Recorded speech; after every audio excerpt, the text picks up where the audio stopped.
بسم اللہ الرحمن الرحیم۔ السلام علیکم ناظرین، مہر وائس یوٹیوب چینل میں خوش آمدید۔ آج ہم آپ لوگوں کے لیے لائے ہیں بسم اللہ کی برکت کا ایک ایمان افروز واقعہ کہ جس کو پڑھ کر ہر انسان کا ایک بار ایمان تازہ ہو جائے گا۔ کہا جاتا ہے کہ کسی علاقے میں قحط سالی پیدا ہو گئی۔ قحط سالی کی لپیٹ میں نہ صرف انسان بلکہ چرند و پرند سب اس کا شکار ہو گئے۔ مویشی مالکان بے حد پریشان تھے۔ اس دوران ایک مسجد کے مولوی نے جمعہ کے خطبے میں نہایت یقین کے ساتھ یہ بات بتائی کہ اللہ کا نام لے کر یعنی بسم اللہ پڑھ کر دریا کو حکم دیا جائے تو وہ بھی نافرمانی نہیں کرتا۔ خطبہ سننے والوں میں ایک چرواہا بھی موجود تھا۔ مولوی کی یہ بات اس کے دل میں اتر گئی اور اس بات پر اس کا یقین کامل ہو گیا۔ اس نے واپس آ کر اپنی بکریاں کھولیں اور سیدھا دریا پر چلا گیا۔ اونچی آواز سے بسم اللہ الرحمن الرحیم پڑھا اور دریا کو کہا وہ اپنی بکریاں چروانے کے لیے دوسرے پار جانا چاہتا ہے اور اسے کہا کہ مجھے اپنے اوپر سے گزرنے دے۔ یہ کہہ کر اس نے اپنی بکریوں کو لیا اور دریا پر چلتا ہوا دریا کو پار کر گیا۔ دریا کے دوسری طرف کا علاقہ گھاس سے بھرا پڑا تھا۔ درختوں کے پتے بھی سلامت تھے کیونکہ کسی کو یہاں تک آنے کی رسائی نہیں تھی۔ اس نے خوب اچھی طرح اپنی بکریوں کو سیر کروایا اور واپس لوٹ آیا۔ پھر یہ اس کا معمول بن گیا کہ وہ بکریاں پار چھوڑ کر واپس آ جاتا اور شام کو جا کر بکریاں واپس لے آتا۔ اس کی بکریوں کا وزن دگنا چگنا ہو گیا۔ لوگ چونک گئے اور اس سے پوچھا کہ وہ اپنی بکریوں کو کیا کھلاتا ہے۔ وہ سیدھا سادھا اور صاف دل نوجوان تھا۔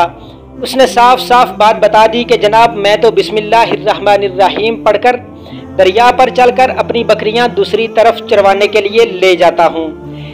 یہ بات سب نے سنی مگر کسی نے اس چرواہے کی بات پر یقین نہیں کیا کیونکہ یہ ناقابل یقین بات تھی۔ مگر بات ہوتے ہوتے مولوی صاحب کے پاس پہنچ گئی۔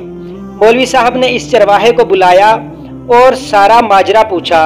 اس چرواہے نے مولوی صاحب کو ہی حوالہ بنا لیا کہ مولوی صاحب میں تو آپ کا شکریہ ادا کرنے والا تھا۔ آپ نے جمعہ کے خطبے میں جو نسخہ بتایا تھا کہ بسم اللہ کہہ کر دریا کو بھی حکم دو تو وہ بھی انکار نہیں کرتا، تو میں تو بس آپ کے نسخے پر ہی عمل کر رہا ہوں۔ مولوی صاحب حیرت سے اس کے چہرے کو دیکھتے رہے۔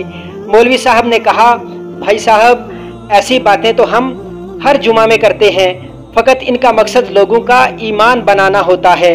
مگر بکریوں والا ڈٹا رہا کہ میں تو بس بسم اللہ کہہ کر پانی پر چلتا ہوا اور بکریوں سمیت پانی پار چلا جاتا ہوں۔ آخرکار مولوی صاحب نے صبح خود یہ تجربہ کرنے کی ٹھانی، جسے دیکھنے چرواہے سمیت پورا علاقہ بھی آ گیا۔ مجمع زیادہ تھا۔ مولوی صاحب نے ایک دو بار سوچا کہ انکار کر دوں کہ کہیں ڈوب نہ جاؤں، مگر وہ جو مولوی صاحب کو کندھے پر اٹھا کر لائے تھے اب بھی جوش و خروش سے اللہ اکبر کے نعرے لگا رہے تھے اور مولوی صاحب کے حق میں تعریفیں کر رہے تھے۔ آخرکار مولوی صاحب نے اپنے ڈر کو دور کرنے کے لیے ایک رسہ منگوا لیا۔ پہلے اسے ایک درخت کے ساتھ باندھا، پھر اپنی کمر کے ساتھ باندھا، پھر ڈرتے ڈرتے ڈھیلا ڈھالا بسم اللہ پڑھا اور دریا پر چلنا شروع ہو گئے۔ مگر پہلا پاؤں ہی رکھا تھا کہ پانی میں گر گئے۔ مولوی صاحب ڈبکیاں کھانے لگے اور پانی کے بہاؤ میں بہنا شروع ہو گئے۔ لوگوں نے کھینچ کھینچ کر باہر نکالا۔ مولوی صاحب کی اس حرکت نے چرواہے کو پریشان کر دیا کہ مولوی صاحب کی بسم اللہ کو یہ کیا ہو گیا ہے، کیونکہ اس کا یہ روز کا معمول تھا۔ اس کے اپنے یقین میں کوئی فرق نہ آیا۔ اس نے بسم اللہ کہہ کر بکریوں کو پانی کی طرف اشارہ کیا اور خود ان کے پیچھے چلتا ہوا پار چھوڑ کر واپس بھی آ گیا۔ لوگ اسے اللہ کا ولی سمجھ رہے تھے اور اس کے حق میں نعرے لگا رہے تھے، مگر وہ سب سے بے نیاز سیدھا سادہ انسان تھا۔ وہ مولوی صاحب کے پاس پہنچا اور کہا مولوی صاحب میں آپ کی بسم اللہ کی تعریف سے کافی پریشان تھا، مگر پانی پر چلتے ہوئے مجھے آپ کی بسم اللہ کی بیماری کا پتہ چل گیا۔ اس چرواہے نے درخت سے بندھی رسی کی طرف اشارہ کیا اور کہا مولوی صاحب یہ ہے آپ کی بسم اللہ کی بیماری۔ آپ کی بسم اللہ کی برکت کو یہ رسہ کھا گیا ہے۔